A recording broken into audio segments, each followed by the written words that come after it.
আকাশে কিছুটা আন্দাজ করছে, সবটা না শুনতে পারলে কিছুটা তো শুনেছে। তাতে সেও বুঝেছে শুক্রবারের দিন আমাদের চারজনের জীবন আবার নতুন করে বদলে যাবে। না জানি আবার কোন মানবিমানের ঝড় বইবে আমাদের জীবনে। একদিন হাওয়ায় মিলিয়ে গেছে, দেখতে দেখতে শুক্রবারের দিন এসে উপস্থিত। কুসুমের আর সহ্য হচ্ছে না, তাই সে তাড়াতাড়ি তার বোনের বাড়িতে চলে যায়। কিন্তু তার পেছনে পেছনে আবিদ ও আকাশ চলে আসে। কুসুম বলেন, তোমরা আমার সাথে আসছো কেন? তোমার বোন তো আমাদেরও পরমাত্মীয়, তাই জীবন গাথা আমারও না হয় একটু আড়াল থেকে শুনলাম। প্লিজ না করবো না কুসুম। কুসুম আকাশ আবিদকে বলে, আচ্ছা ঠিক আছে, তাহলে আপনার বাইরে থেকে সবটাই শুনতে পারেনি, কিন্তু আমাদের দুজনের মাঝখানে আসবেন না। আর আপু যেন বুঝতে না পারে আপনারা বাইরে আছেন। আকাশ কুসুমকে আশ্বাস দেয়। তোমাদের কথা সব আমরা আড়াল থেকেই শুনবো, তোমার মন কিছুই বুঝতে পারবে না। এরপর কুসুম আফরিনের সামনে গিয়ে দাঁড়ায়, বলে, আভা কোথায়? ওকে তো দেখছি না। তোর যা কাজ আমার সাথে, ওর সাথে কোনো কাজ নেই। তো বল, কি জানতে এসেছিস? এই যে, তোর মেয়ের বাবা কোথায়? পিচ্ছির বাবাকে কেন এখনো দেখেনি? ওর বাবা আছে তো নাকি নাকি ওর কারো? এ কথাটা বলার আগেই কুসুমের গালে ঠাস করে থাপ্পড় পড়ে।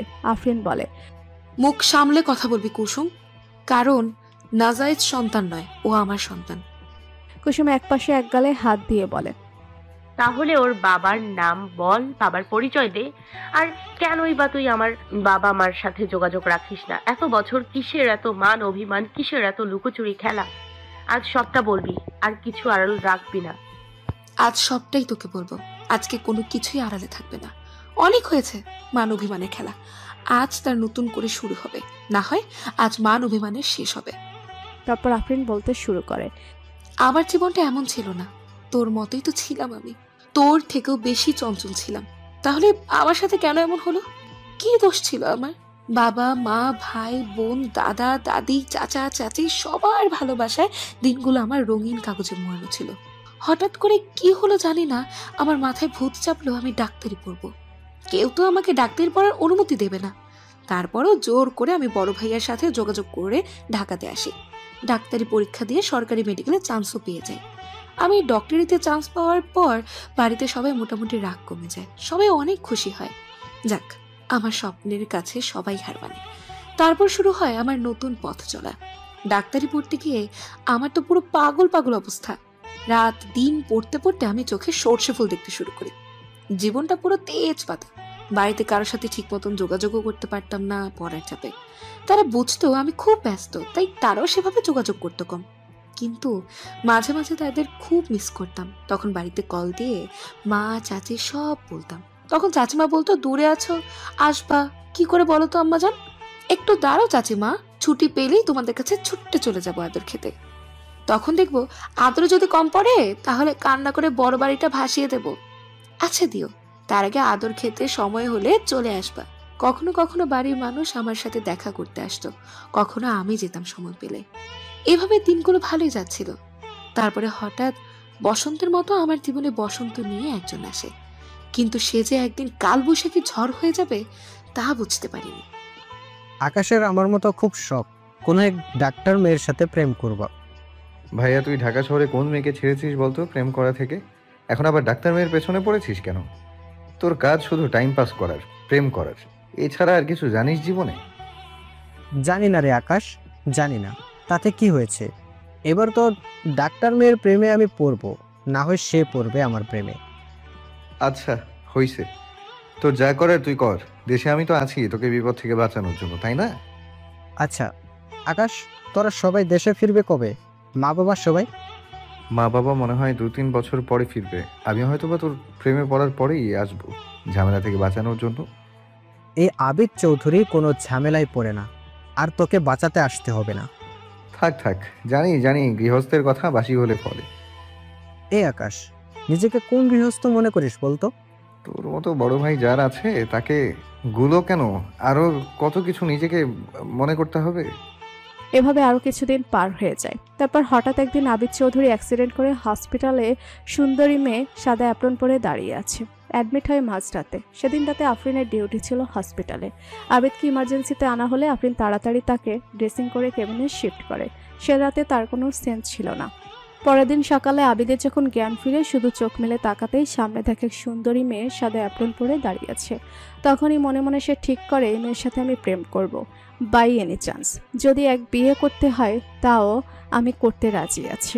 এগুলো সব মনে মনে বলে। পাশে থাকা এক নার্স তাকে উদ্দেশ্য করে বলে, দেখুন স্যার, এভাবে ম্যামের দিকে তাকিয়ে থাকবেন না, আমাদের ডাক্তার আবার নজর লাগতে পারে। আফরিন নার্সকে উদ্দেশ্য করে বলে, কি বলছো তুমি এগুলো? হ্যাঁ, আমি এখনো ডক্টর হইনি, কিছুদিনের মধ্যে অবশ্য হয়ে যাব, তার আগে ডাক্তার আপা বলবে না। আবিদ অবাক হয়ে আফরিনের বলা কথাগুলো শুনছিল। আফরিনের কথাগুলো যেন তার হৃদয়ে ছুঁয়ে যায়। কি জানি, হয়তো ভাগ্য চাইছিল আফরিন আবিদের কোনো এক কানেকশন হোক, তাই আবিদের দেখাশোনা আফরিনকে করতে হতো সে সময়। আবিদ যে কয়দিন হসপিটালে ছিল সে কদিন আফরিনকে সব রকমভাবে ইমপ্রেস করার চেষ্টা করেছে। সে চেষ্টা সফল না হলেও বিফল হয় না, কারণ আফরিনের মনের কোনো একটু ভালো লাগা আবিদের জন্য তৈরি হয়েছিল। তারপর হাসপাতাল থেকে যাবার পরও আবিদ সবসময় আফরিনের সাথে যোগাযোগ রাখে। কখন আফরিনের হোস্টেলের বাহিরে দেখা করত, কখনো বা আফরিনের হাসপাতালের বাহিরে দেখা করত, আবার কখনো তার কলেজের বাহিরে। আফরিন কোনো না করে না, কারণ তারা বিকে ভালো লাগছিল। একটু না হয় এই ব্যস্ত লাইফে বোরিং জীবনে কোনো একটু ভালো লাগার দরকার। সে ভালো লাগা কখন ভালোবাসায় পরিণত হবে তা আফরিন বুঝতে পারেনি। সময় হসপিটালের পরে সময় পেলে কখনো আবিদের সাথে লং ড্রাইভ, কখনো সারা রাত ঘুরে ঘুরে বেড়ানো চন্দ্রবিলাস, কখনো জ্যোৎস্নাবিলাস। এই ভালোবাসায় প্রেম যে দিনে দিনে গভীর থেকে গভীরতর হচ্ছিল তা কেউ বুঝতে পারে না। এসবের মাঝে একটা জিনিস কখনো ভাবিনি, হঠাৎ করে ও আমার এতটা কাছের মানুষ হয়ে যাবে, আরো কখনো আমার পরিবার সম্পর্কেও জানতে চাইনি। আমিও যে কখনো বলতে চাইনি, কিন্তু ওর পরিবার স্ট্যাটাস সব কিছুর কথা আমাকে বলেছে, আমারটাই ওর জানা হয়নি। আমি যখন ওকে পাওয়ার জন্য পাগল ছিলাম, ও আমার জন্য তার থেকেও ডেসপারেট বেশি ছিল।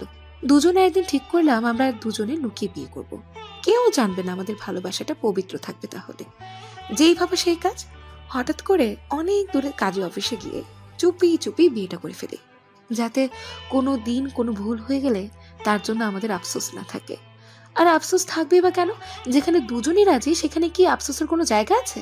আমাদের বিয়ের পর আমি মাঝে মাঝে হোস্টেল থেকে ওদের বাড়িতে গিয়ে থাকতাম।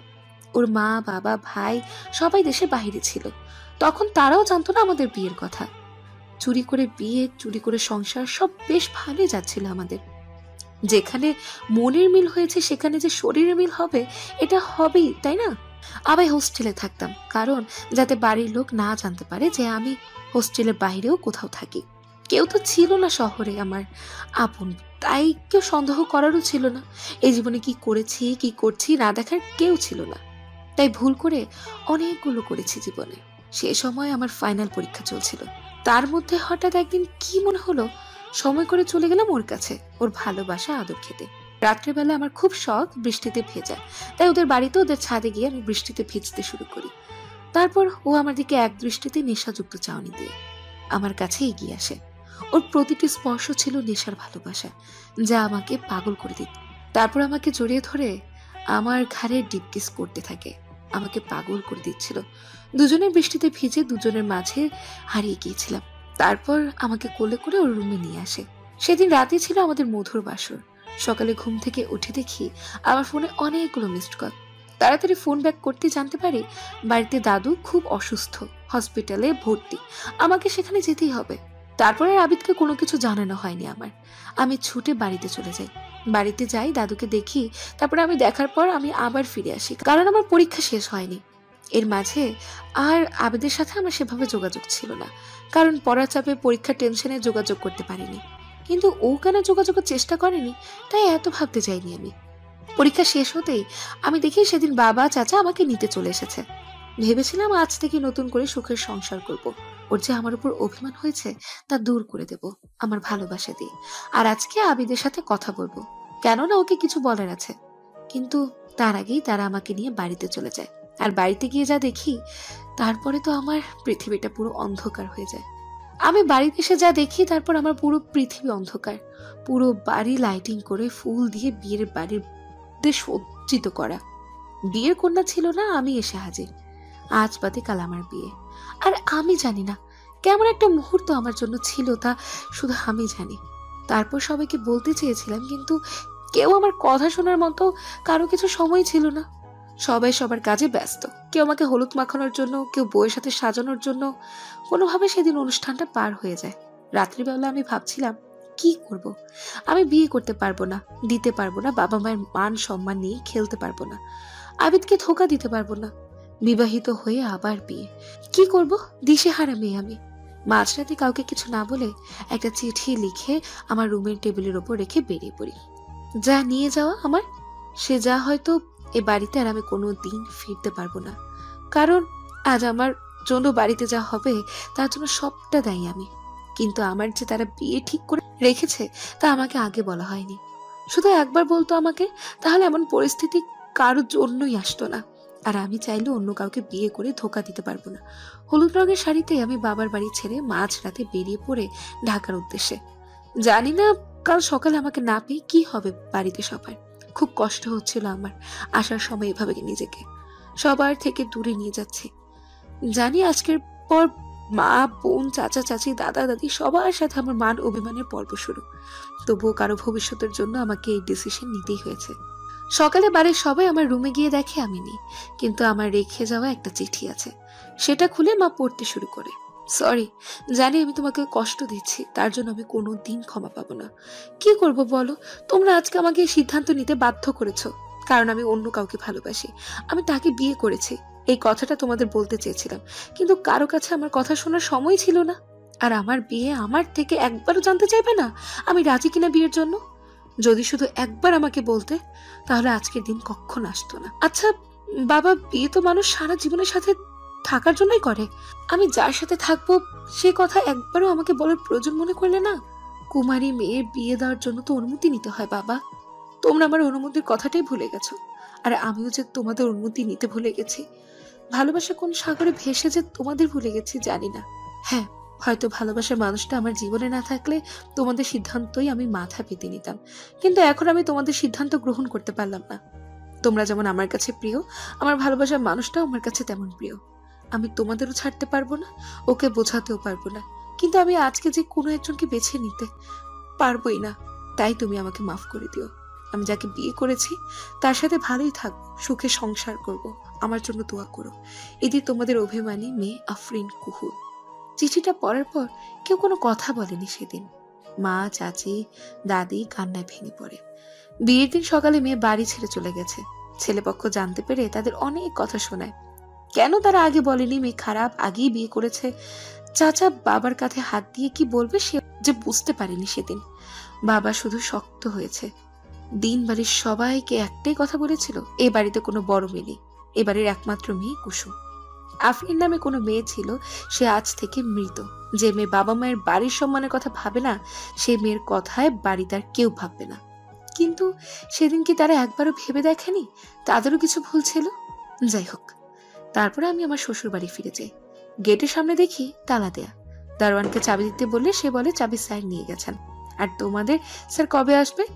সেখানে জানতে পারি সে 1 মাস যাবৎ বাড়িতে নেই। কবে আসবে কেউ জানে না। কি করবে অবস্থায়? এখানে চেনা পরিচিত কেউ নেই। মনে হচ্ছিল আমি মাঝ সাগরে হাবুডুবু খাচ্ছি। কার কাছে যাব? কে সাহায্য করবে আমাকে? খোলা আকাশের নিচে কিভাবে একলা থাকবো আমি? তারপর আমার ফোনটায় একটা ফোন আসে। সেই ফোনটা রিসিভ করে নিজে অনেকটা চিন্তামুক্ত লাগে। 1 সপ্তাহ পরে আমার জীবনটা পুরো বদলে যায়। 1 সপ্তাহ পরে আমি জানতে পারি আবেদ বাড়ি আসছে। সেদিন ছুটতে ওর কাছে চলে যাই আমি ওর বাড়িতে। কিন্তু বাড়িতে গিয়ে দেখি তারপর নিজের ওপর নিজের প্রতি ঘৃণা হচ্ছিল। অনেকটি মেয়েকে জড়িয়ে ধরেছিল। আকাশ বাড়িতে এসে বলে, তা কোন ডাক্তার মেয়ের সাথে তুই প্রেম করিস রে, জানতে পারি? তখন আফরিনের ছবি দেখায়। তারপর আকাশ আবিদকে বলে, মেয়েটা ভালো না। আমি মেয়েটাকে হোটেলে দেখেছি অন্য ছেলের সাথে। তুই এসব হোটেলের মেয়ের পাল্লায় পড়লি শেষ পর্যন্ত। দেখ, তোর কোথাও ভুল হচ্ছে। আমার যদি ভুল না হয় তাহলে মেয়েটি তোর সাথে নাটক করতে চলে আসবে। তার জন্য তুই তৈরি তো? তারপর অন্য মেয়েকে নিয়ে নাটক শুরু হয়। চিৎকার দিয়ে বলে আফরিন। তখন মেয়েটিকে ছেড়ে দিয়েও আমার সামনে এসে দাঁড়ায়। বলে, তুমি কি বলতে এসেছ? ছি ছি ছি, তুমি এতটা খারাপ আবিদ, আগে আমি জানতাম না। এখন তো জানলে, তাহলে চলে যাও। ফিরে এসেছো কেন? আমি তোমার জন্য আমার পরিবারে মা, বাবা, ভাই, বোন সবকিছু ছেড়ে এসেছি। আর তোমার এই রূপ দেখতে পাবো আমি স্বপ্নেও ভাবিনি। আমিও তো কখনো ভাবিনি যে আমি যাকে এতটা ভালোবাসি সেও কোনো খারাপ চরিত্রের মেয়ে হবে। আবিদ, মুখ সামলে কথা বলো। তুমি তোমার মতো সবাইকে ভাবতে পারো না। একদম চুপ। তুমি কোনো কথা বলবে না। তুমি নিজে কি করেছো এতদিন? সেদিন সকালে হঠাৎ চলে গেলে, তারপরে না আছে কোনো যোগাযোগ, না আছে কোনো খবর। আমি না হয় যোগাযোগ করতে পারিনি, তুমি কখনো যোগাযোগ করার চেষ্টা করেছো? একবারও করনি। তাহলে দোষ কেন সব আমাকে দিচ্ছ একাই? ঠিক সে সময় ছোট বই সেখানে আসে। সে এসে বলে, মেয়েটি কে রে ভাই? কি আমার নতুন প্রাণ পাখি, যার সাথে আমি সংসার করতে চেয়েছিলাম, কিন্তু ভুল। ও আমার টাকার পেছনে ছুটেছে, আমার পিছনে নয়। ভাইয়া তুই ঠিকই বলেছিস, এই মেয়েটি খুব খারাপ, বুঝেছিস? আমি মেয়েটিকে সেদিন হোটেলে দেখেছি একটা ছেলের সাথে। দেখুন, আপনারা যা ভাবছেন তেমন কোনো কিছুই নয়। কোথাও একটা ভুল হচ্ছে, প্লিজ আমাকে ভুল বুঝবেন না। এক্সপ্লেইন করার সময় তো দিন আমাকে। আমি তোমার হাত ধরে ওদের বাড়ির বাহিরে বের করে বলে তোমার মতো মেয়ের থেকে আমার কোনো এক্সপ্লেনেশন চাই না।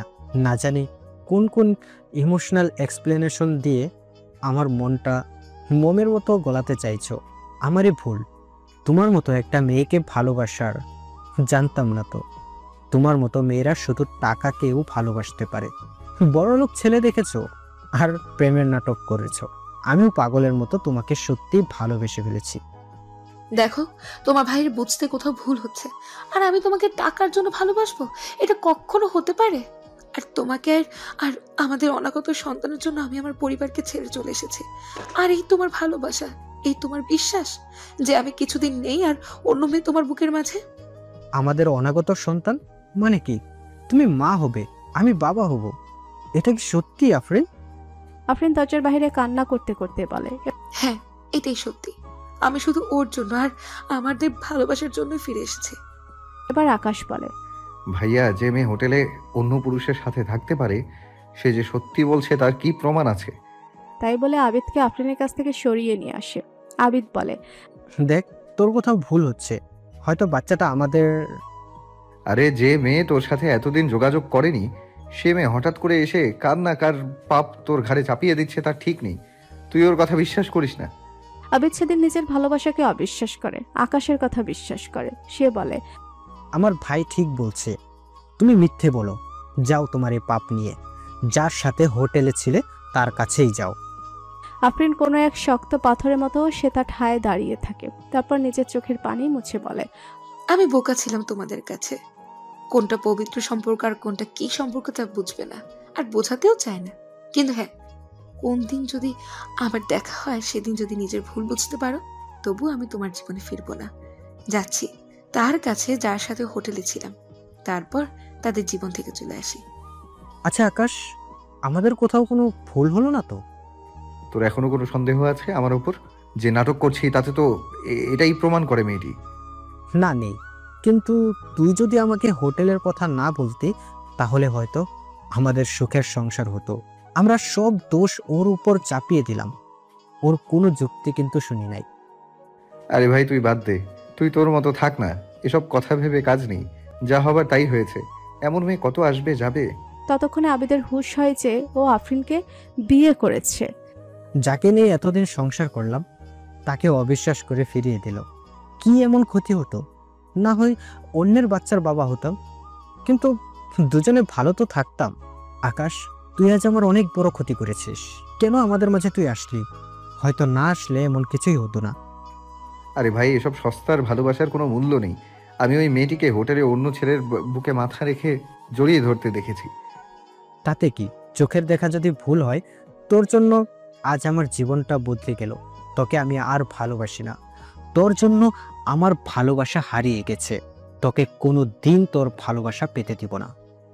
সব কথা শোনার পরে কুসুম কুহুলকে বলে, তাহলে কি? তাহলে সত্যিটা কি আপু? তুই হোটেলে কার সাথে ছিলি? মেয়েটা কার? তোর বরের না তার? কুহুল কুসুমের গালে কষিয়ে একটা থাপ্পড় দেয়। জানিস তুই কি বলছিস? এমন সময় দরজার সামনে তাকিয়ে দেখে রাকিব দাঁড়িয়ে আছে। আফরিন এক দৌড়ে গিয়ে তাকে জোরে ধরে কান্না করতে শুরু করে। কুসুম সেই ব্যক্তিকে দেখে একটু ভড়কে যায়, বলে, আপনি এখানে? কুসুম আর কিছু বলার আগেই আবিদ আকাশ ভেতরে চলে আসে। আকাশ আবিদ আফরিনকে সেই লোকটির বুক থেকে সরিয়ে নেয়। আকাশ বলে, ভাইয়া, এই সেই লোক যার সাথে আমি ভাবিকে হোটেলে দেখেছিলাম। ভাবি শব্দটি শুনে কুসুম যেন থ হয়ে দাঁড়িয়ে থাকে। তারপরে বলে, আমার বোনকে তুমি ভাবি ডাকছো কেন? আফরিন এবার আবিদের থেকে নিজেকে ছাড়িয়ে এক থাপ্পড় মেরে দেয়, তারপর বলে, তোমার সাহস কি করে হয় আমাকে টাচ করার? হ্যাঁ, আর আমার বাড়িতে আসার অধিকার কে দিয়েছে আপনাদের? এখানে কি হচ্ছে আমি কি জানতে পারি? আমি কিন্তু কিছুই বুঝতে পারতেছি না। আপু তুই কি বলবি? এখানে এরা কিভাবে সংযুক্ত? এবার আফরিন বলে, কারণ এরাই তারা যাদের জন্য আমার বিষাক্ত জীবনটা। আজ আমার মেয়েকে এত প্রশ্নের সম্মুখীন হতে হচ্ছে। আমার জীবনের সব থেকে বড় কাল এই হচ্ছে আবিদ চৌধুরী। কুসুম কোনো কিছু না বলে সোজা আকাশকে একটা থাপ্পড় দিয়ে দেয়, বলে, তোমার জন্য আমার বোন, স্বামী আর তার মেয়ে তার বাবার থেকে দূরে আছে। এবার আকাশ বলে, তাই আমার জন্য ওই লোকটার জন্য তোমার বোনকে আমি ওই লোকটার সাথে হোটেলে দেখেছিলাম, আর তারপরেও তোমার চরিত্রহীনা বোনের জন্য আমার সাথে এমন ব্যবহার করছো? বাহ বাহ। কুসুম আকাশকে আবারও জোরে একটা থাপ্পড় মেরে দেয়। আপনার ওই খারাপ মুখে আমার বোনের নাম নেবেন না। কাকে চরিত্রহীনা বলছেন? আপনাদের চরিত্র ঠিক আছে তো? আপনার ভাই বুঝি খুব ভালো? আর কার সাথে হোটেলের রুমের কথা বলছেন জানেন সে কে? আরে আপনারা কি জানবেন? যার তার সাথে দেখলেই তো আর একটা কিছু বুঝে নিলেই হলো। তাদের মাঝে কি সম্পর্ক সেটা তো মূল্যায়ন করার চেষ্টা করেন না। আরে আপনাদের মতো লোকের জন্য তো আজকাল পবিত্র সম্পর্ক অপবিত্র হয়ে যাচ্ছে। উনি আমার বড় ভাই, আর বড় ভাই আর ভাই বোনের সম্পর্ক সম্বন্ধে মনে হয় আপনাদের কোনো জ্ঞান নেই। থাকবে বা কি করে? যাদের মনের মধ্যে কালি ভরা, যাদের মাইন্ডে খারাপ কিছু চিন্তা ভরা, তারার ভাই বোনদের সম্পর্কে মানেটা বুঝবে কি করে? আরে একবার তো জানার চেষ্টা করতে পারতেন একটা মেয়ের সম্পর্কে যে কোনো একটা কমেন্ট করে দিলেই হলো। সেটা তার সাথে সারা জীবনের জন্য এটা যাবে, তাই না? শুধু মেয়েদের দিকে একবার কলঙ্কের কালি লেপন করতে পারলেই হলো। সে কলঙ্ক হোক জায়েজ বা না জায়েজ, তাই না? রাকিব পিছন থেকে এসে কুসুমের ঘাড়ে হাত রেখে বলে, শান্ত হব আমার। আমি জানতাম না আমার জন্য এতগুলো জীবন এভাবে বিপন্ন হবে। আর যে কোনো জিনিস জানার আগে, বোঝার আগে একবার তো জাস্টিফাই করতে পারতেন আপনারা। আমি ওর নিজের ভাই না, কিন্তু নিজের থেকে বেশি আমি ওর বড় চাচার বড় ছেলে।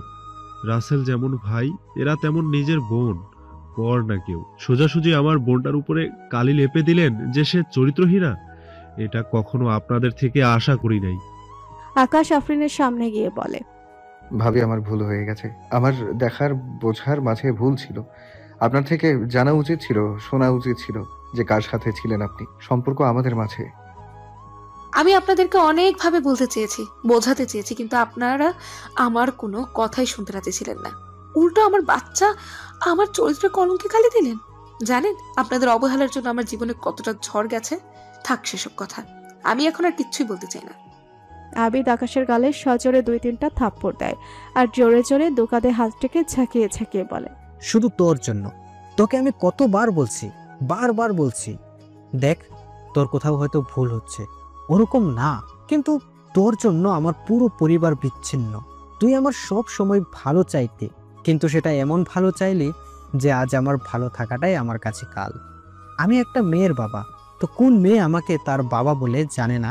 আমি একটা মেয়ের স্বামী, তবুও সে আজ আমায় স্বামী বলে মানবে না। তাই আপনার ভালোবাসা এতটাই জোর ছিল যে নিজের বউকে বিশ্বাস করতে পারেননি? আরে কেমন স্বামী আপনার যে আপনার ভাইয়ের কথায় আমার চরিত্রের দিকে আঙুল তুললেন? কোথায় ছিল সেদিন আপনার ভালোবাসা? কোথায় ছিল বিশ্বাস? নিজের বিয়ে করা বউকে যে বিশ্বাস করতে পারে না, সে কি করে অন্যের ঘাড়ে দোষ দেয়? আপনি একবারও কি সত্যি তা জানার চেষ্টা করেননি? যখন বাচ্চার কথা বলছি তখন তো আমার কথা শোনার প্রয়োজন ছিল, তখনও অবিশ্বাস। আরো আপনি কি শুয়েছিলেন নাকি আমাকে ভোগ করেননি? কোনটা? যে বাচ্চা আপনার না হয়ে অন্য কারো হবে। আর হ্যাঁ, আপনারা এখান থেকে চলে যান, আমার মেয়ে ঘুমিয়ে আছে। আবিদ জোর হাত করে কোহলের সামনে মিনতি করে, প্লিজ কোহল, আমাকে মাফ করে দাও। তোমাকে অবিশ্বাস করার শাস্তি আমি তো পেয়েছি। নিজের মেয়ে থাকতে তাকে নিজের চোখের সামনে বড় হতে দেখতে পারিনি। তোমাকে অবিশ্বাস করলেও তোমাকেও ভালোবাসি, তাই আজও বিয়ে করিনি। প্লিজ তুমি আমাকে মাফ করে দাও। আমাকে আভাকে বলতে দাও আমি আভার অভাগা বাবা। তাই নাকি? এত বছর পরে এসেছো মেয়ের বাবা হতে? আরে সেদিন যখন তোমরা তাড়িয়ে দিলে আমাকে, তখন কোথায় ছিল তোমার এই সো কল্ড ভালোবাসা? জানো সেদিন কি হয়েছিল? তোমাকে বাড়িতে না পেয়ে আমি পাগলের মতো হয়ে গিয়েছিলাম। তখন ভাইয়া আমাকে কল দেয় যে দেশে এসেছে, ঢাকার হোটেলে আছে। আমি সেদিন তার সাথে দেখা করতে যাই। তার কাছে গিয়ে তার বুকে মাথা রেখে সবটা বলি, তাকে জড়িয়ে ধরে কান্না করি। সেদিন হোটেলের রুমে 3 জন ছিল, ভাবিও ছিল। তাহলে সেদিন আমি যাকে দেখেছি কিস হাগ করতে, সে আপনার ভাবি ছিল? জি মাস্টার আকাশ, আমার ভাবি ছিল। তাদের সাথে হোটেলে থেকেছি আর আবিদের খোঁজ করেছি। যেদিন জানতে পেরেছি আবিদ আসছে, ছুটতে চলে গেছি আবিদের কাছে। আফসোস, সেদিন আপনারা ফিরিয়ে দেওয়ার পর আমার আর কোনো যাবার জায়গা ছিল না। রাকিব বলে, সেদিনও আমার কাছে কান্না করতে করতে আসে, সবটা বলে। আমি আপনাদের সাথে কথা বলতে চাই, কিন্তু পারিনি।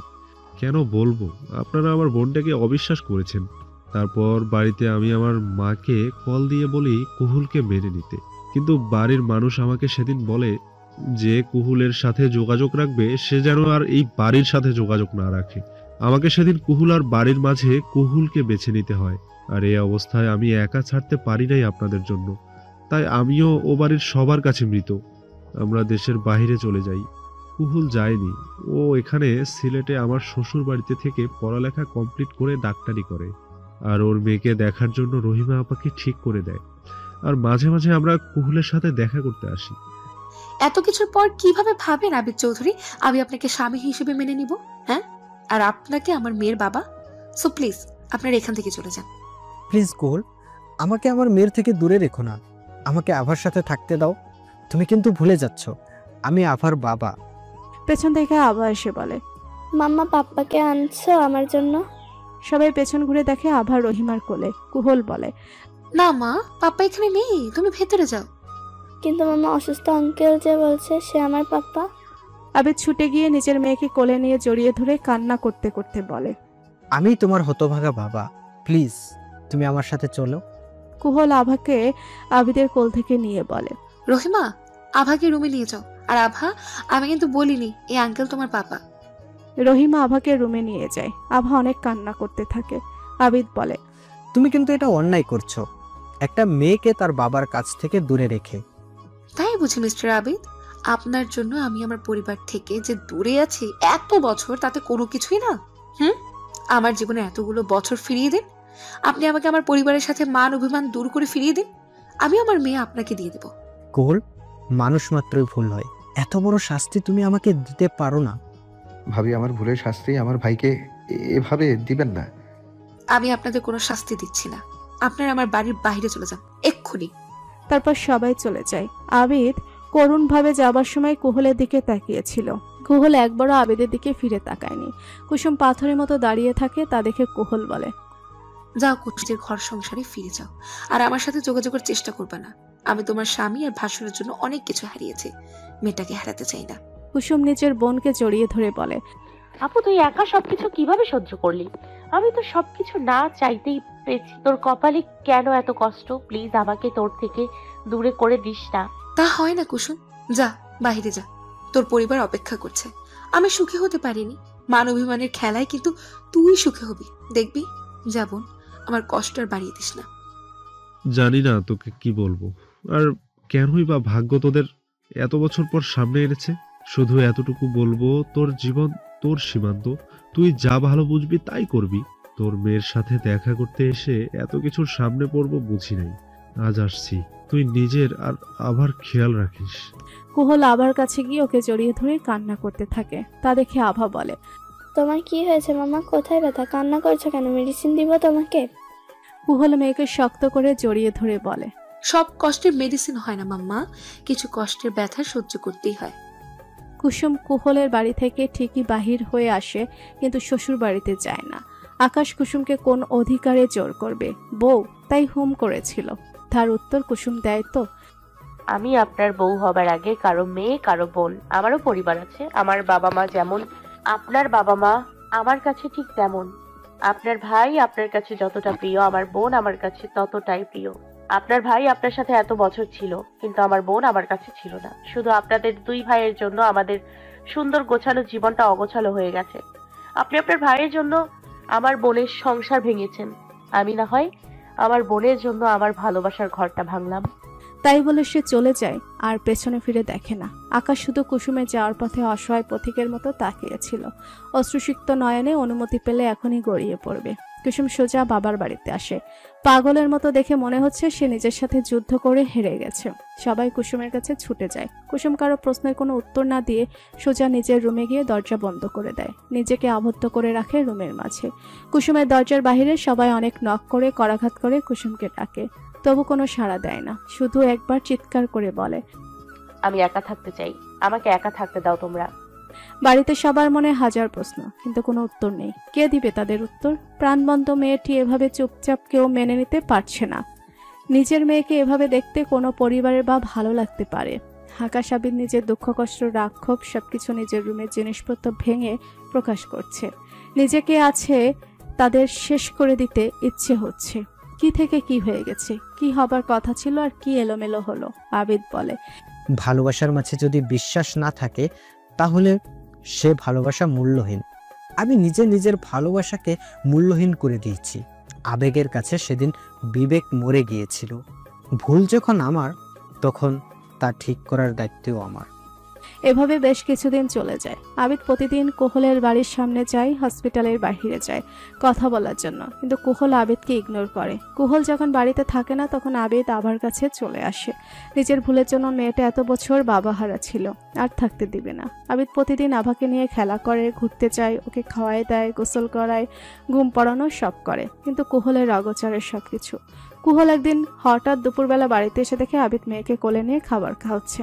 তা দেখে কোহল মেয়েকে আবিদের কোল থেকে নিয়ে আবিদকে অপমান করে তাড়িয়ে দেয়, বলে, নেক্সট টাইম আমি আপনাকে আমার মেয়ের আশেপাশেও দেখতে চাই না। তখন আভা বলে, মামা তুমি পাপাকে থাকতে দাও না, পাপা অনেক ভালো, আমরা তিনজন একসাথে থাকবো, কত মজা হবে। কোহল আবিদের সামনে মেয়েকে জোরে ধমক দিয়ে বলে, এতদিন যখন পাপাকে ছাড়া আমার কাছে ভালো আছো, আশা করি সারা জীবন ভালো থাকবে। দুজনা ভালো, তিনজনের কোনো প্রয়োজন নেই। আবার কোহলের কোল থেকে নেমে কান্নাকাটি করতে করতে নিজের রুমে চলে যায়। যাওয়ার সময় বলে, তোমরা কেউ ভালো না, কেউ আমাকে ভালোবাসে না, সবাই পচা।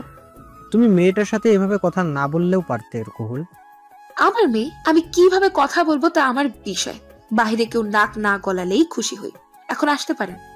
বলে আবিদকে বাড়ির বাহিরে বাহির করে ওর মুখের উপর দরজা বন্ধ করে দেয়। তবু আবিদ হার মানে না, বলে, অন্যায় যখন আমার, অপমানগুলো আমি সহ্য করব। এরপর একদিন কুহল হাসপাতাল থেকে বাড়িতে আসবে, এমন সময় এক পিচ্চি এসে কুহলের হাতে লাল গোলাপ ফুলের তোড়া দিয়ে যায়। তাতে লেখা ছিল, ভুল যখন করেছি তার সংশোধন করার অধিকারটুকু আমায় দাও। বলো, দেবে কি আমায়? তারপর আরেকটা পিচ্চি এসে একটা চকলেট সাজানো বড় বক্স দিয়ে যায়। তার উপর লেখা ছিল, কিছু ভুলের জানি হয় না ক্ষমা, তবুও এ অধম চাইছে তাহার ভুলের, বলছি কান ধরে সরি। সামনে তাকিয়ে দেখে আবিদ রাস্তার মাঝে কান ধরে দাঁড়িয়ে আছে। কুহল মুখে হাসি নিয়ে আবিদের সামনে গিয়ে দাঁড়ায়। তারপর বলে, কি ভেবেছো লাল গোলাপ আর এই চকলেট পেয়ে নিজের অতীত ভুলে যাব? আচ্ছা, কিছু সময়ের জন্য না হয় ভুলে গেলাম, কিন্তু ভবিষ্যতে এ ভুল যে আবার করবে না তার কোনো গ্যারান্টি আছে? কোহল দেখো, যে ভুল একবার করেছি তারও হবে না। একবার আমায় মাফ করে তো দেখো। সরি, আমি আমার অতীতে পুনরাবৃত্তি চাই না। তাই বলে ফুল আর চকলেট আবিদের উপর ছুঁড়ে ফেলে দিয়ে চলে যায়। আবিদ বলে, কোহল তুমি এভাবে করতে পারো না, আমার কথা শোনো। কে শোনে কার কথা? কুহল আবিদের কথায় কোনো কর্ণপাত না করে চলে যায়। মনে মনে ভাবতে থাকে, যখন আমাদের সম্পর্ক শুরু হয় তখন একদিন, এই তো সেদিন যখন ও দেখা করবে বলে দেখা করতে আসে নাই, রাগ করে কথা বলছিল না, তখন ঠিক এভাবে ফুল আর চকলেট ওর জন্য পাঠিয়েছে। এত ফুল আর চকলেট পেয়ে কি খুশি না হয়েছিল সেদিন। কুহল দৌড়ে গিয়ে আবিদকে জড়িয়ে ধরে বলে, জানো, আমি যতই রাগ করি না কেন, তুমি এভাবে চকলেট দিলে রাগ করে থাকতেই পারি না। সেদিন আর আজ কত তফাৎ। সেদিন এগুলো উপহার হিসেবে পেয়ে আবিদকে জড়িয়ে ধরে কিস করছিলাম, আর আজ ওর মুখের ওপর সব কিছু ছুঁড়ে ফেলে দিয়ে এসেছে। সত্যি অভিমান বড় খারাপ জিনিস। রাগটাও ভালোবাসা দিয়ে কমানো যায়, কিন্তু অভিমান কি দিয়ে কমাবে? তুমি জানি না, তোমাকে আমি আর মেনে নিতে পারবো না, না আমার জন্য না আভার জন্য। কান্না করতে করতে নিজের রুমে চলে যায়। আভার মাকে এভাবে কান্না করতে দেখে বলে, তোমাকে কে বকা দিছে মাম্মা? পাপ্পা বকা দিছে? দাঁড়াও, আর কথা বলবো না। কুহল নিজের মেয়েকে বুকে জড়িয়ে কান্না করতে করতে বলে, না মা, কেউ বকা দেয়নি, আমার ভাগ্য আমার উপর অভিমান করেছে, তাই কান্না করছি। মনে মনে বলে, সেদিন যদি এমন না হতো তাহলে আমরা কত সুখে সংসার করতাম, কত ভালো থাকতাম, কিন্তু সবকিছু এক মুহূর্তে ঝড়ে তছনছ হয়ে গেছে। এভাবে চলছে আবিদ কোহলের দিন। আবিদ সবসময় নানাভাবে কুহলের কাছে মাপ চায়, কিন্তু কুহল করে না। এসবের মাঝে আবিদ আবার সম্পর্কটা একদম অন্য বাবা মেয়ের সম্পর্কের মতো গভীর হয়ে গেছে। এদিকে কুসুম বাড়িতে না ঠিক মতো খাবার খায়, না কারোর সাথে ঠিক মতো কথা বলে, না আগের মতো দাদা দাদির সাথে ঝগড়া করে। কুসুমের দাদা দাদি কুসুমের রুমে এসে বলে, কি হয়েছে দাদা ভাই, আমাদের উপর বুঝি অভিমান হয়েছে? কুসুম তাদের জড়িয়ে ধরে বলে, না, তোমাদের উপর কেন অভিমান করব বলো? তোমাদের উপর অভিমান করা যায় না। তাহলে তুই কি আকাশের সাথে ঝগড়া করে আছিস? সেই যে একা চলে আসলি, আকাশ তো আর তোর কোনো খবর নিতে আসলো না। কুসুম কথা ঘোরানোর জন্য বলে, আচ্ছা, তোমরা কুহুল আপিকে কেন মেনে নাও না? জানো ওর মেয়েটা কত সুন্দর, কত কিউট। দাদা দাদি কিছু বলার আগে কুসুম তাদের আভার ছবি বাহির করে দেখায়। তারা আভার ছবি দেখে গলে যায়। যত যাই হোক, ছোট বাচ্চার উপর তো অভিমান করে যায় না, মায়ের শাস্তি বাচ্চা কেন পাবে? তারপর কুসুম আভার এত এত গল্প করে তাদের সাথে। ঘরের বাহির থেকে কাকলুই আর আমেনা বেগম সব শুনছিল, আর নিজেদের শাড়ির আঁচল দিয়ে চোখের পানি মুছে যে যার কাজে চলে যায়।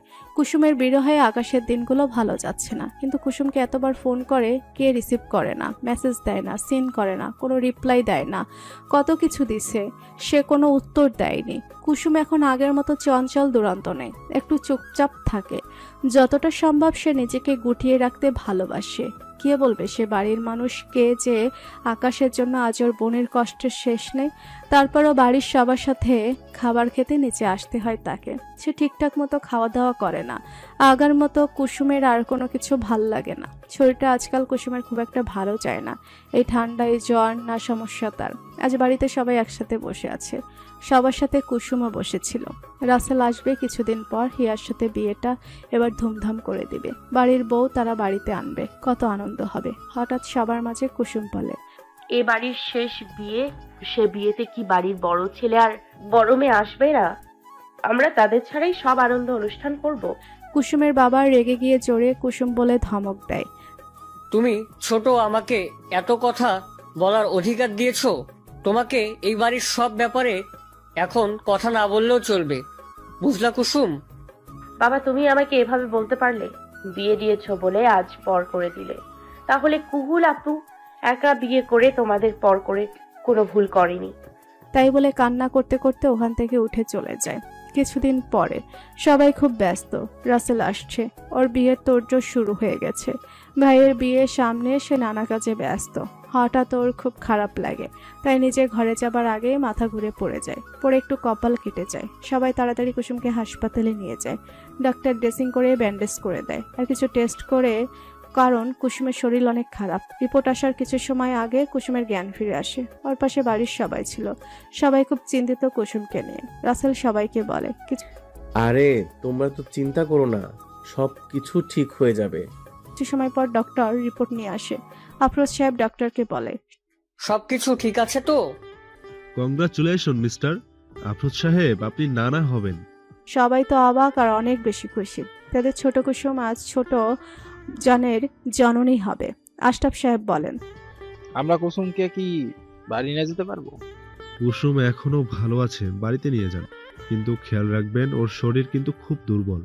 কোনো কিছু নিয়ে মনে হয় টেনশনে আছে সে। তারপর কুসুমকে বাড়িতে নিয়ে আসা হয়। সবাই তো সেই খুশি। কে কি করবে, কি খাওয়াবে, কত শত প্ল্যানিং শুরু। কুসুম নিজের রুমে শুয়ে রেস্ট করছে। এমন সময় রাসেল এসে চিৎকার করে বলে, আমি মামা হব, এ বাড়িতে পুচকু আসবে। কেন রে ভাইয়া? পুচকু কেন? পুচকি তো হতে পারে। আজব, বাড়িতে একটা পুচকি থাকতে আরেকটা পুচকি কেন চাইবো? এই পুচকিটা কে রে? তুই কি আগে কোনো ঘোটালা করে রাখছিস? ওরে হিয়া, তোর কপালটা পুড়ছে রে। কারণ তুই কি হবি? তুই আসার আগেই বাড়িতে কেলেঙ্কারি হয়ে গেল। এই জন্য বলে মেয়ে মানুষ সত্যি বেশি বোঝে। তোর হয়েছে তাই। আমি কুহুলাপুর মেয়ে আভার কথা বলছি। তুই সেই তিলরে তাল বানাই দিলি। তুই আগে কইবি না? তোর জন্য আমি একটুর জন্য আটা খাইতে খাইতে বেচছি। এর মাঝে কুসুমের রুমে ওর চাচি আর মা এসে বলে, কি রে কুসুম, আকাশকে খবরটা দিয়েছিস তো নাকি দিবি না? আরে তোমরা এত চিন্তা করো না, বাচ্চার বাবা ঠিক সময় মতো খবর পেয়ে যাবে। আরে মা, তোমরা যে কি বলো, এ খবর কি এভাবে বলবে? ওদের স্পেশাল সিস্টেম আছে না। শোনো, তা তো তোমরা বুঝবা না। তাই বলে রাসেল কুসুমকে এক চোখ টিপে দেয়। কুসুমের হাতে থাকা কুসুম দিয়ে রাসেলকে মারধর দেয়। তখন কাকলি কুসুমকে ধরে বলে, পাগল হয়ে গেলি নাকি? এ সময় কেউ এভাবে ছোটাছুটি করে? ঠিক বলছো মা। জানো, তোমরা এখন আমার পাশে আছো। ঠিক এমন একটা সময়, এমন একটা দিনগুলো আপু পার করেছে, তোমরা তার খবর পর্যন্ত নাওনি। কিন্তু দেখো, আমি যতটা ভালোবাসা পাচ্ছি তারও পাওয়ার কথা ছিল। কিন্তু কাকলি বেগম আর কোনো কথা না বলে মেয়ের হাত ছেড়ে দিয়ে চলে যায়। যাবার সময় মনে মনে বলে, হয়তো তোর কথা ঠিক, কিন্তু সব সময় সবকিছু মানুষের হাতের মুঠোয় থাকে না। সে একটা দীর্ঘশ্বাস ফেলে চলে যায়। এদিকে কুসুম কোহলের ফোনে ভিডিও কল দিয়ে কোহল আর আভার সাথে কথা বলছে। সে সময় আবিদ ওদের পাশে ছিল। সে জোর করে এসেছিল আভার সাথে দেখা করতে। তখনই আসে কুসুমের কল। কুসুম আভাকে বলে, জানো আভামণি, তোমার কোনো পিচ্চি ভাই অথবা বোন আসবে। আভা তো সেই খুশি, বলে, কবে আসবে খালামণি? সে কোথায়? আমি তার সাথে খেলা করব। আমাকে তার সাথে এখনই নিয়ে যাও। বলে কান্নাকাটি শুরু করে।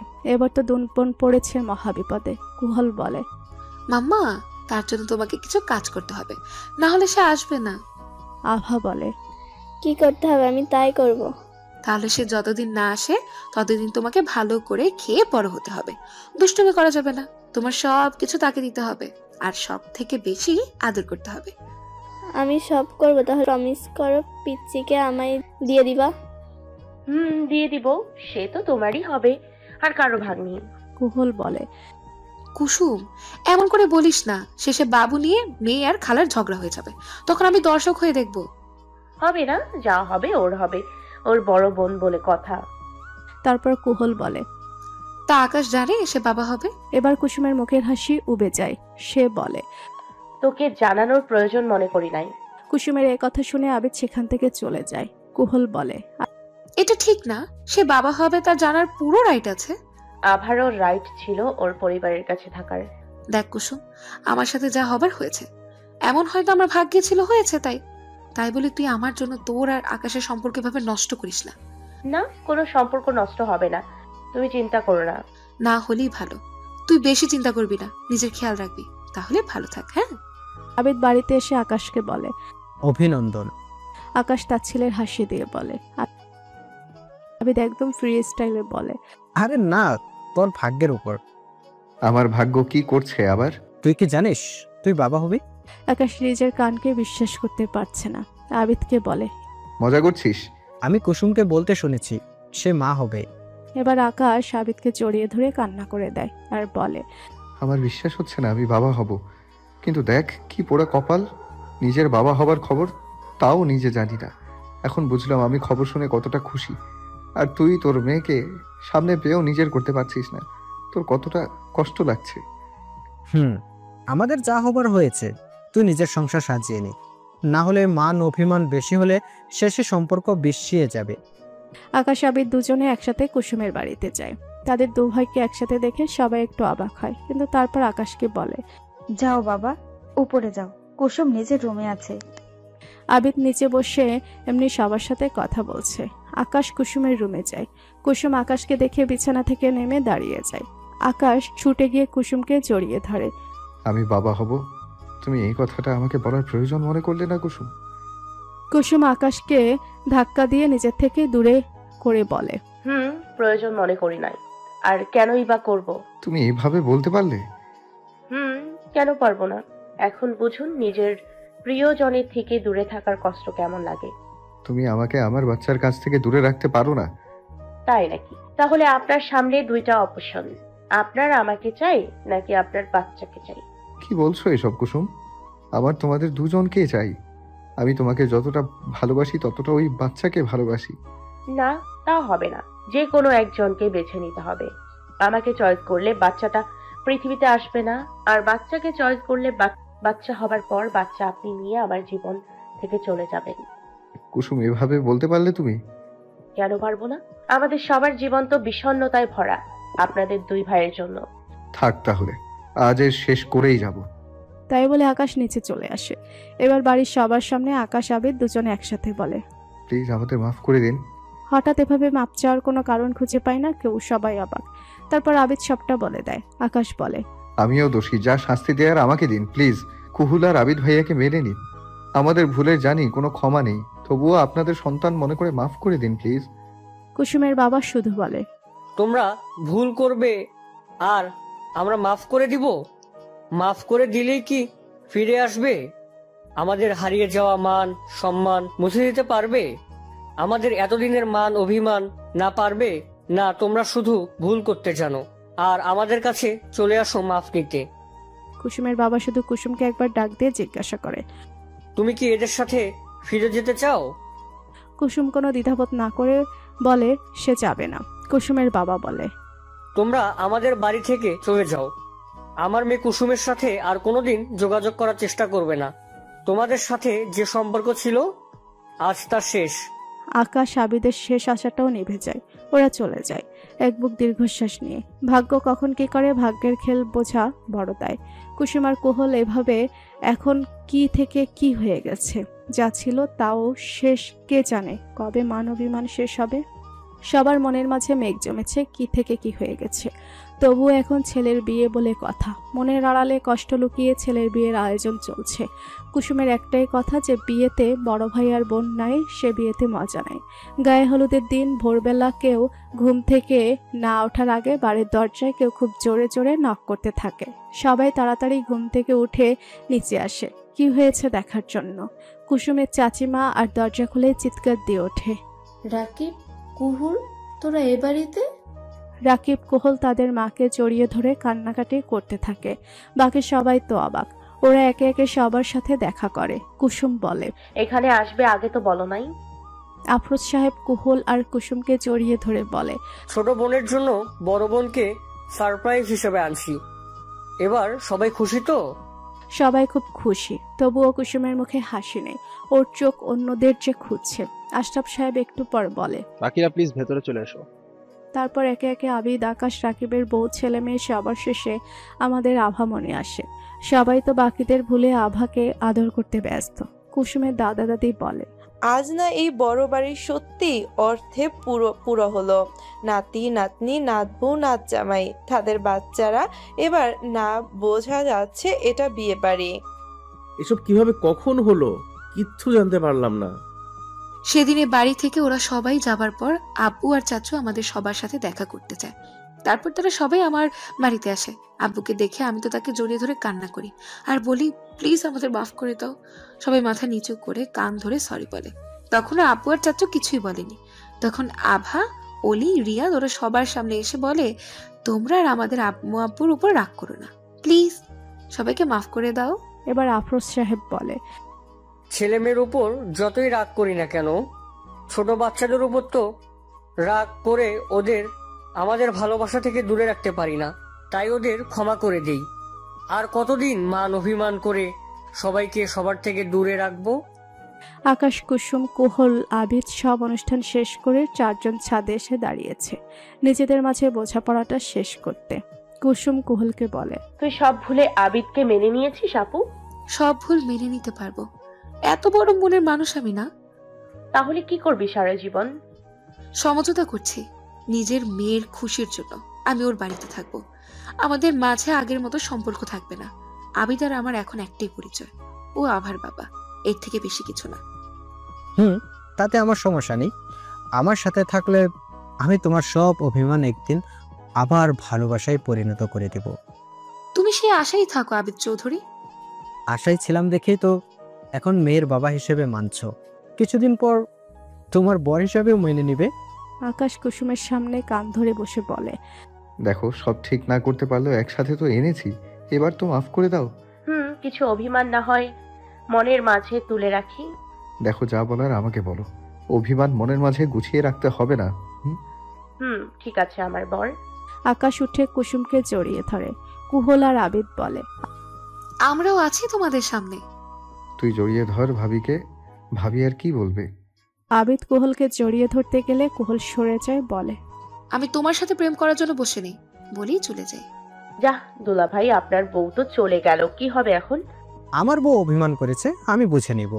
শালিকা, তোমরা তোমাদের রোম্যান্স চালিয়ে যাও। বলে সেখান থেকে চলে যায়। আকাশ বলে, তোমার দুলাভাই কিন্তু অনুমতি দিয়েছে।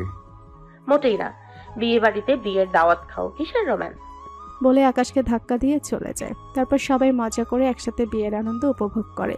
কত শত হাসি, গান, মজা পুরোটাই যেন মুখরিত ছিল। দেখতে দেখতে বিয়ের সব অনুষ্ঠান শেষ হয়ে যায়। তারপর তাদেরকে এবারে ছেড়ে ঢাকার উদ্দেশ্যে যাওয়ার সময় চলে আসে।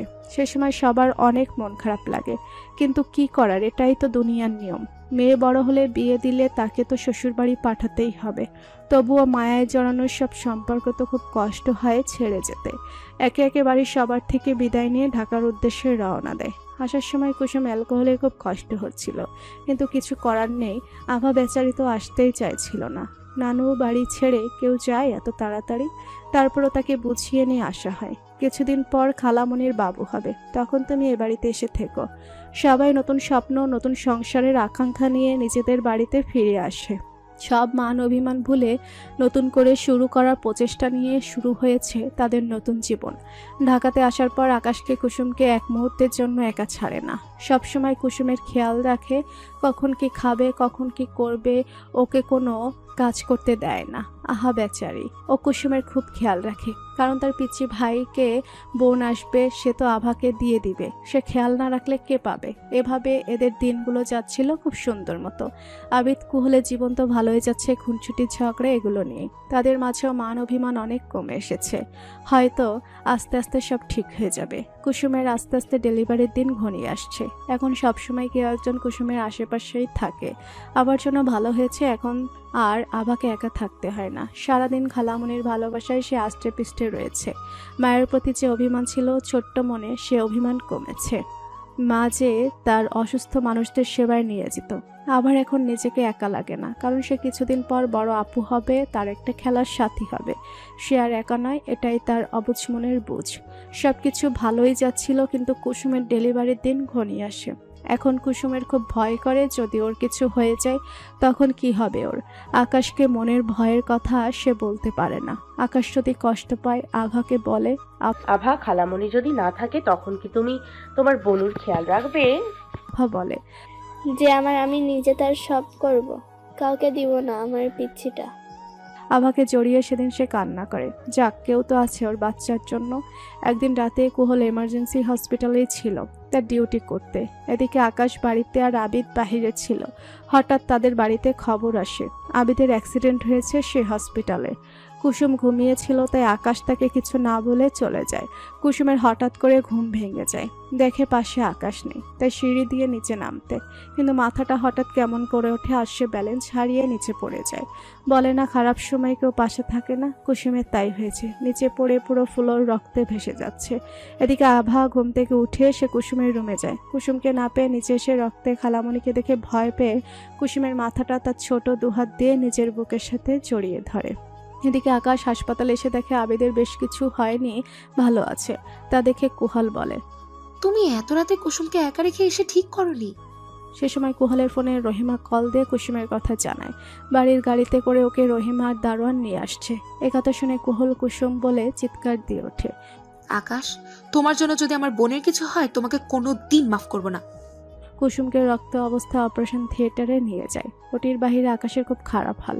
নিজের প্রিয়জনকে হারানোর ভয়ে আজ আকাশ কাঁদছে। আভাকেও নিয়ে আসছে। সে নির্বাক, তার ছোট মনে শুধু তার খালামণির শেষ কথাগুলো বাজছে। আকাশ, তুমি কোথায়? আমাকে আর আমার বাচ্চাকে বাঁচাও, আমার খুব কষ্ট হচ্ছে। কোথায় তুমি? তার ছোট মনে অভিমান গেঁথেছে। খালামণিকে একা না রাখলে তার কিছু হতো না। 3 ঘন্টা পর নার্স বাহিরে ছোট একটা বাবু নিয়ে আসে, বলে, অভিনন্দন, আপনাদের মেয়ে হয়েছে। আভা দৌড়ে গিয়ে বলে, আমার বোন আমাকে দিন। সে তার ছোট হাতে বোনকে পরম মমতায় কোলে নিয়ে বসে থাকে। আকাশকে তার মেয়ের কাছে যেতে দেয়নি। আপনার জন্য আমার মনই পড়ে গেছে। জানেন আমি আপনাকে কত ডাকছে, আপনি আসেননি। একটু পর আভা ওটি থেকে বাহিরে আসে। আবিদকে জড়িয়ে ধরে বলে, আমি পারলাম না আমার কুসুমকে বাঁচাতে। আমি বিশ্বাস করি না। তাই বলে সে কুসুমের কাছে চলে যায়। ভেতরে গিয়ে দেখে সাদা কাপড়ে ঢেকে রাখা। মুখের ওপর থেকে চাদর সরিয়ে কুসুমকে জড়িয়ে ধরে কান্নায় ভেঙে পড়ে। সেদিন তাদের বাড়ি থেকে 2টা জানাজা বাহির হয়। কুসুমের বিরহ সে সইতে না পেরে আত্মহত্যা করে, কারণ কুসুম যে তার উপর অভিমান করে চলে গেছে। সে কুসুমকে ছাড়া বাঁচতে পারবে না। সেদিন আকাশ কুসুমের উপর অভিমান করে স্বার্থপরের মতো নিজের মেয়ের কথা না ভেবে চলে যায়। তাতে কার কি হলো? কিছুদিন সবাই দুঃখ প্রকাশ করছে, তারপর নিজেদের মতো ব্যস্ততায় ফিরে যায়। শুধু একজন সবার মতো ব্যস্ত হতে পারেনি, আভা। তার বোন আশাকে নিয়ে ব্যস্ত এখন আশা, আভার পুরা পৃথিবী। দাদা দাদুর উপর ভরসা করে আভা আশার দিনগুলো কেটে যাচ্ছে। এখন দু বোনের দেখাশোনা করার জন্য দাদা দাদু করছে। আবার ছোট একাকিত্বের পৃথিবীতে আশা এসে রঙিন করেছে। এভাবে কেটে যাচ্ছে দু বোনের নতুন জীবন, যেখানে এক বড় বোন তার ছোট বোনের পৃথিবী হয়ে বেঁচে থাকবে। থাক ওরা ওদের মতো, না আসুক ওদের মাঝে কোনোদিন কোনো মান অভিমানের খেলা থেকে দূরে থাক দুটি অবুঝ মন।